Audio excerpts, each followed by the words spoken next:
December 14 ngayon. So, naghuhugas ako ng bigas na inani sa bundok. Ayan. Sadyang pula lang po talaga yung sabaw niya. Pero maputi po yan. Ang tawag po sa amin dyan sa Yapayaw ay malikit. Ayan. Bali, 4 times natin hinugasan para medyo matanggal-tanggal yung kulay pula niya. Pagkatapos niya, nagsukatan na natin ng tubig at isalang na. Ayan, medyo pula pa po yung sabaw niya, pero ganyan lang po talaga siya. And then, kapag kumulo, ayan, ganyan po talaga siya na pula pag kumulo. Kasi ang malikit po ay inaani po ito sa bundok, hindi po sa bukid. Kaya malagkit po siya. Gagawa po ako ng biko. It's an old school biko po yung gagawin ko. So, ayan, medyo natuyo na po siya. Set aside natin yan. Bali, 2 kaldero po yung sinalangan ko niyan. Ang ganda po ng pagkakaluto niya. Tuyo po at hindi malata. Ngayon naman, gagawa tayo ng latik. So, yung kakanggata po ito ng niyog. So, hindi po natin yan tatantan ng halo hanggang sa mag-brown. At lalong hindi po natin titigilan ng paghalo pag brown na para maiwasan po yung pagkasunog. Yan, halo-halo-halo lang po. Ganyan lang po talagang gumawa ng masarap na biko. Effort ba? Effort. Ayan. Medyo ma-brown-brown na. Actually, pwede na to pero lutuin pa natin konti para pwede siyang i-store ng mas matagal po.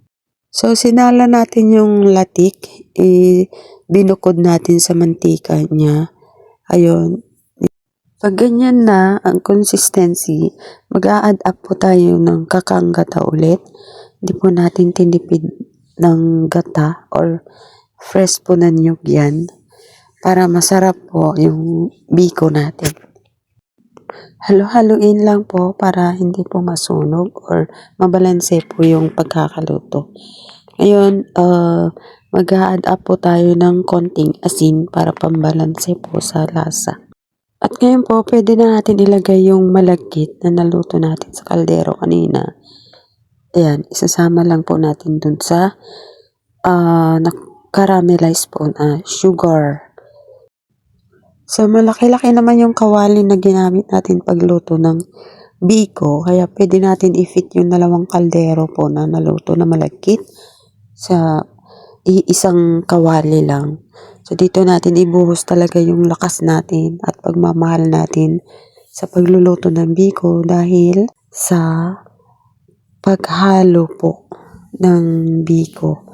Hindi po natin ito tatantanan ng paghalo-halo para balanse po yung pagkaluto niya at hindi po nasusunog yun sa ilalim.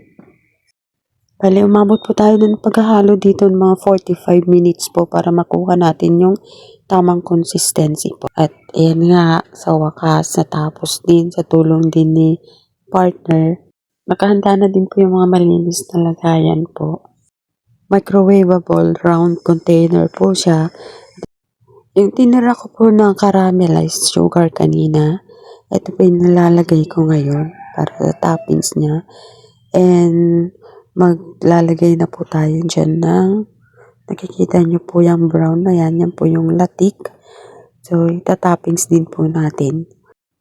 So, much effort po talaga yung ina-add up natin dito. At syempre, isipin natin yung pagmamahal natin sa ginagawa natin at sa niluluto natin para sa sikreto ng mas masarap na resulta ng ating niluluto po. So, ayan, charan!